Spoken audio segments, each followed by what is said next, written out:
Determination of solubility product. किसी भी salt का जैसे AgX का अगर मुझे सॉल्युबिलिटी प्रोडक्ट KSP डिटरमाइन करना है तो मैं क्या करूँगा, सिल्वर इलेक्ट्रोड को सैचुरेटेड AgX सॉल्यूशन में इमर्स करूँगा और उसको Ag positive half cell electrode के साथ कंबाइन कर दूंगा और कंबाइन करने के बाद पहले मैं इलेक्ट्रोकेमिकल सेल बनाऊंगा, उसके बाद फिर मैं उसका KSP डिटरमाइन करूंगा। अब इसको जरा डायग्राम से समझते हैं। जैसे मेरे पास ये सिल्वर इलेक्ट्रोड है और ये कंटेनर है जिसमें मैंने AgX का सैचुरेटेड सॉल्यूशन फिल्ड किया है जिसका कॉन्सेंट्रेशन मुझे नोन नहीं है। ठीक है, अब ये वो सॉल्यूशन है जिसके अंदर वो कंटेनर है जिसमें AgX का अनसैचुरेटेड सॉल्यूशन है, लेकिन इसका कॉन्सेंट्रेशन मुझे नोन है। इसमें भी मैंने सिल्वर इलेक्ट्रोड को इमर्स कर दिया है। अब इसको मैंने एक्सटर्नल वायर से कनेक्ट कर दिया है, सॉल्ट बेस से कनेक्ट कर दिया है। तो मैंने देखा कि सिल्वर इलेक्ट्रोड दोनों हैं और यहाँ पे AgX भी इलेक्ट्रोलाइट सेम है, लेकिन कॉन्सेंट्रेशन अलग अलग है। तो हमने पढ़ा था कॉन्सेंट्रेशन सेल में जब इलेक्ट्रोड सेम होते हैं, इलेक्ट्रोलाइट सेम होते हैं, बट कॉन्सेंट्रेशन अलग अलग होता है तो हम उसे क्या बोलते हैं, कॉन्सेंट्रेशन सेल बोलते हैं। तो ये भी क्या है, हमारा एक कॉन्सेंट्रेशन सेल है। लेकिन यहाँ पे ये सैचुरेटेड सॉल्यूशन है, ये अनसैचुरेटेड है, यहाँ पे कॉन्सेंट्रेशन अननोन है और यहाँ पे हमें कॉन्सेंट्रेशन नोन है। अब इसका मैं अगर सेल रिप्रेजेंटेशन देखूंगा तो मुझे ये मिला Ag positive saturate AgX positive concentration मतलब ये, और ये Ag तो ये हो गया कैथोड और ये हो गया एनोड। अब एनोड पे क्या होता है, ऑक्सीडेशन। तो एनोड पे हुआ ऑक्सीडेशन, लेफ्ट हैंड साइड में जो एनोड था हाफ सेल उस पर ऑक्सीडेशन हुआ। सिल्वर ने Ag पॉजिटिव आयन बनाया, इलेक्ट्रॉन को लॉस किया, तो ये लिखा है इसका ऑक्सीडेशन पोटेंशियल नेगेटिव 0.80 वोल्ट। अब राइट हैंड साइड में ये हाफ सेल लिखा है, इस पे क्या होता है, रिडक्शन, ये कैथोड है, तो इसने इलेक्ट्रॉन को गेन किया, सिल्वर बनाया, तो रिडक्शन पोटेंशियल लिखा है पॉजिटिव 0.80। तो हम ई सेल कैसे निकालते हैं, ई सेल हम निकालते हैं ऑक्सीडेशन प्लस रिडक्शन, तो दोनों को ऐड कर दिया तो इसका नेट पोटेंशियल 0 आ गया। तो इसका E0 सेल कितना आया, 0। और हमने पढ़ भी रखा है कि कॉन्सेंट्रेशन सेल का स्टैंडर्ड जो सेल होता है, EMF जो होता है, स्टैंडर्ड EMF ऑफ सेल होता है, वो हमेशा 0 होता है। तो यहाँ पर भी 0 आया।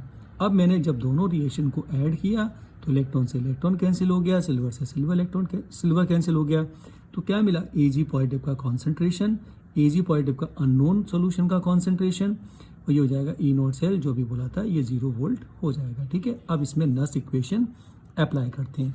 तो नस इक्वेशन जब हम अप्लाई करते हैं तो पहले हमने देखा कॉन्सेंट्रेशन कोएफिशिएंट लिखते हैं, तो ये हो गया प्रोडक्ट अपॉन रिएक्टेंट, ये अननोन कॉन्सेंट्रेशन सिल्वर का, ये नोन है। ठीक है, अब ई सेल E0 सेल लिखा -0.059, अब यहाँ पे n का वैल्यू 1 था इसलिए नहीं लिखा है, इसका कॉन्सेंट्रेशन अपॉन इसका कॉन्सेंट्रेशन, तो मैंने यहाँ लिख दिया।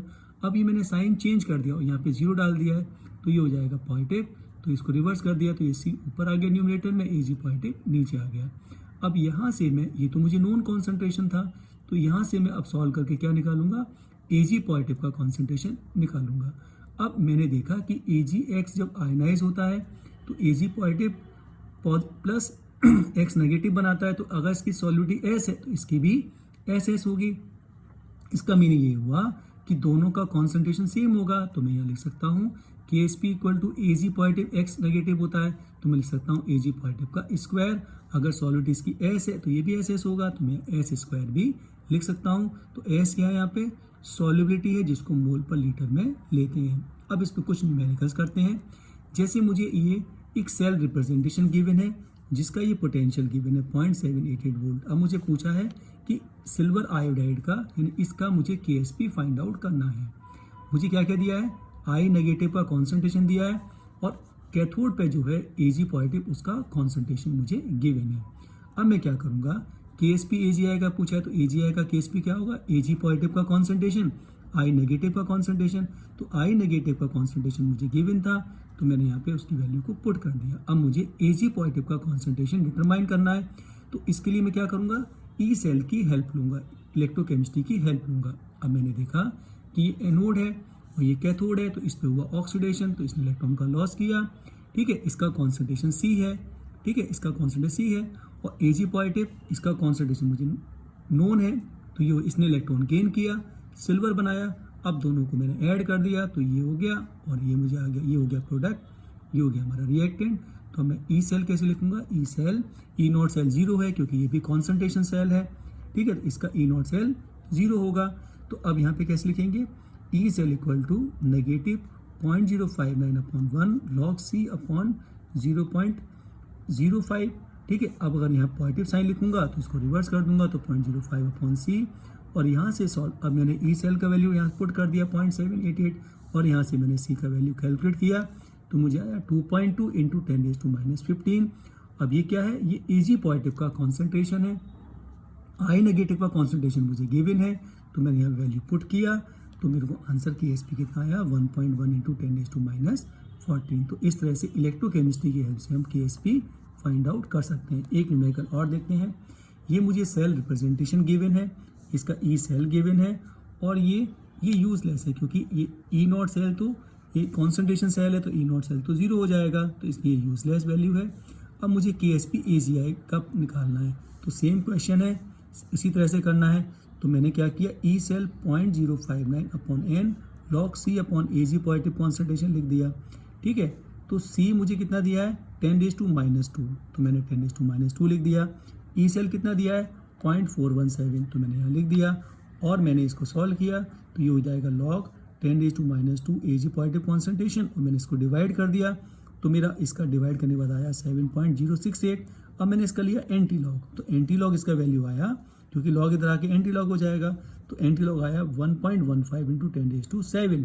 अब मुझे AG पॉजिटिव का कॉन्सेंट्रेशन कैलकुलेट करना है, तो AG पॉजिटिव हो जाएगा 1/1.15 इंटू 10⁻9, ये न्यूमरेटर में है। ठीक है, तो ये हो जाएगा हमारा 10⁻।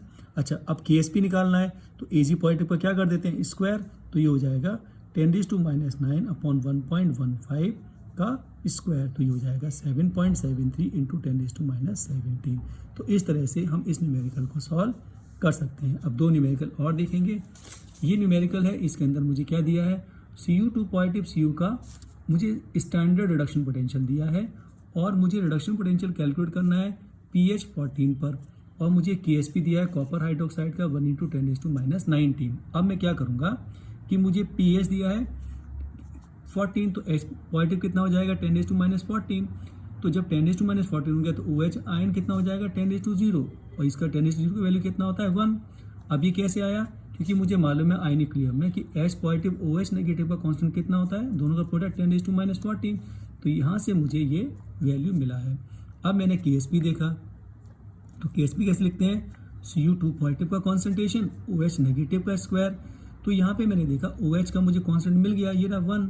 ठीक है, और CuOH ट्वाइस का मुझे सॉलिड प्रोडक्ट दिया हुआ है, तो मैं Cu2 पॉजिटिव का कॉन्सेंट्रेशन यहाँ कैलकुलेट कर सकता हूँ, तो मुझे आ जाएगा 1 इंटू 10⁻19। अब मैंने इसका हाफ सेल रिएक्शन लिखा, Cu2 पॉजिटिव ने इलेक्ट्रॉन गेन किया, Cu बनाया, तो ये हो गया ई सेल, ये हो गया ई नॉट सेल, और 0.059 अपॉन 2 क्यों आया, क्योंकि 2 इलेक्ट्रॉन का गेन हो रहा है, और ये हो जाएगा 1 अपॉन Cu2 पॉजिटिव का कॉन्सेंट्रेशन। ठीक है, अब मैं इसको यहाँ नेगेटिव था, अगर मुझे पॉजिटिव लिखना है तो मैं क्या करूँगा, इसको चेंज कर दूंगा, तो Cu2 पॉजिटिव न्यूमरेटर में आ जाएगा। अब ये वैल्यू मुझे गिवन है 0.34, तो मैंने यहाँ 0.34 लिख दिया। ठीक है, और मैंने इसको, और ये Cu2 पॉजिटिव मैंने यहाँ से कैलकुलेट कर लिया था, तो ये 10⁻19 हो गया, तो मुझे ई सेल यहाँ से कैलकुलेट हो जाएगा, यानी ई Cu2 पॉजिटिव और Cu का वैल्यू कितना आएगा सॉल्व करने पर, यह आ जाएगा नेगेटिव 0.22 वोल्ट। अब ये फोर्थ न्यूमेरिकल है, इसमें मुझे एक वोल्टेज सेल दिया है जिसका पोटेंशियल दिया है 0.086 वोल्ट, और Cl माइनस का कॉन्सेंट्रेशन डिटरमाइन करना है कैथोडिक हाफ सेल में। ठीक है, जिसका पोटेंशियल इतना हो, KSP दिया है AgCl का, AgI का भी KSP दिया है। ठीक है, ये AgCl का है, ये AgI का KSP है, और मुझे सेल रिप्रेजेंटेशन दिया हुआ है। अब मुझे यहाँ पे Cl माइनस का कॉन्सेंट्रेशन पता करना है। ये जो पार्ट है वो लेफ्ट हैंड साइड में है, जो एनोड की तरफ बिहेव कर रहा है, और ये पार्ट क्या है राइट हैंड साइड में, जो कैथोड की तरफ बिहेव कर रहा है। तो सबसे पहले मैं क्या करूँगा, सबसे पहले मैं इसका सेल रिएक्शन लिखता हूँ। तो ये एनोड है, तो इसमें क्या होगा ऑक्सीडेशन, तो सिल्वर ने इलेक्ट्रॉन को लॉस किया, तो ये हो गया हमारा Ag positive left hand side का इलेक्ट्रॉन। अब राइट हैंड साइड में ये क्या है कैथोड, इस पर रिडक्शन होगा, तो इसने इलेक्ट्रॉन को गेन किया राइट हैंड साइड में, इसने सिल्वर सॉलिड बना दिया, इलेक्ट्रॉन से इलेक्ट्रॉन कैंसिल, Ag से Ag कैंसिल, दोनों को ऐड किया, तो ये हो जाएगा Ag positive right hand side gives Ag positive left hand side. अब मैं इसमें नस्ट इक्वेशन लगाता हूँ, तो नस्ट इक्वेशन क्या होगा, E cell E naught cell minus 0.059 upon N log product upon reactant, minus के साथ है इसलिए, तो Ag positive left hand side upon Ag positive right hand side, अगर मैं प्लस लिखूंगा तो Ag positive right hand side हो जाएगा ऊपर न्यूमरेटर में, और डिनोमिनेटर में हो जाएगा Ag positive left hand side. अब मैं क्या करूँगा, ई नॉट सेल मेरा 0 होगा क्योंकि ये भी कॉन्सेंट्रेशन सेल है, तो ई नॉट सेल मेरा 0 है।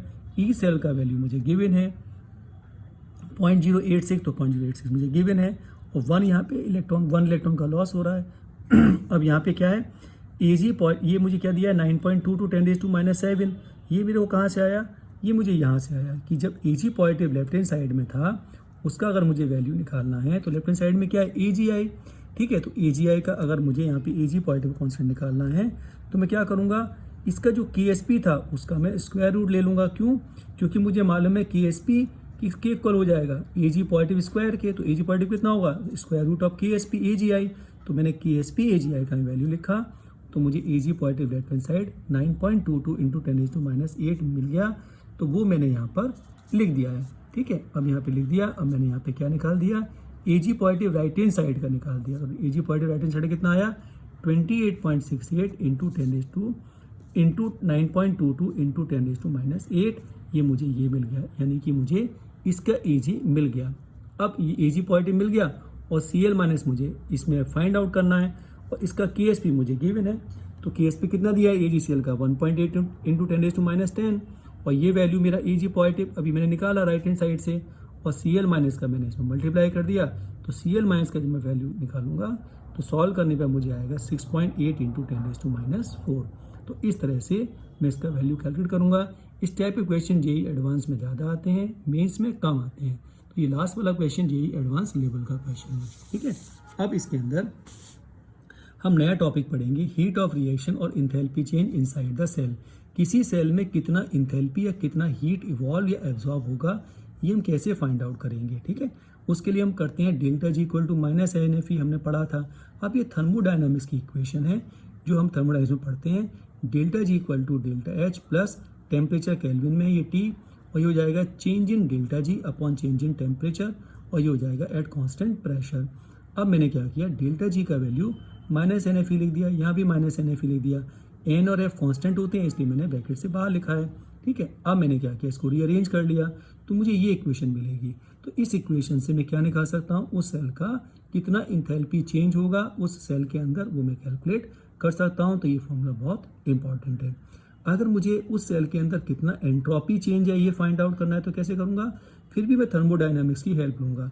तो थर्मोडायनामिक्स के according delta G = ΔH - T ΔS होता है, और ये भी हमने पढ़ा था, गिब्स हेल्महोल्ट्ज इक्वेशन है, ठीक है। अब दोनों को मैं इक्वेट कर दूंगा, इक्वेट करने के बाद मुझे ये इक्वेशन मिलेगी, यहाँ से T कैंसिल हो जाएगा, मुझे ये इक्वेशन मिलेगी, ठीक है। अब मैं डेल्टा G का वैल्यू क्या डालूंगा, -NFE, तो -NFE डाला, NF मैंने बाहर ले लिया, तो माइनस से माइनस प्लस हो जाएगा, तो मुझे ये इक्वेशन मिल जाएगी। अब ये इक्वेशन क्या करेगी, ये एंट्रोपी चेंज कैलकुलेट करती है इनसाइड द सेल। अब यहाँ पे ये क्या है, ये होता है E2 - E1 upon T2 - T1, यानी कि change in potential upon change in temperature. इसको बोलते हैं टेम्परेचर कोएफिशिएंट ऑफ EMF। तो टेम्परेचर कोएफिशिएंट EMF क्या होता है, E2 - E1 upon T2 - T1, that is change in E upon change in T at constant pressure, ठीक है। तो ये जो टॉपिक था ये जेईई के लिए इम्पॉर्टेंट है, ठीक है। अगर ये वीडियो आपके लिए हेल्पफुल है तो इसको लाइक करना, इसको सब्सक्राइब करना एंड शेयर करना।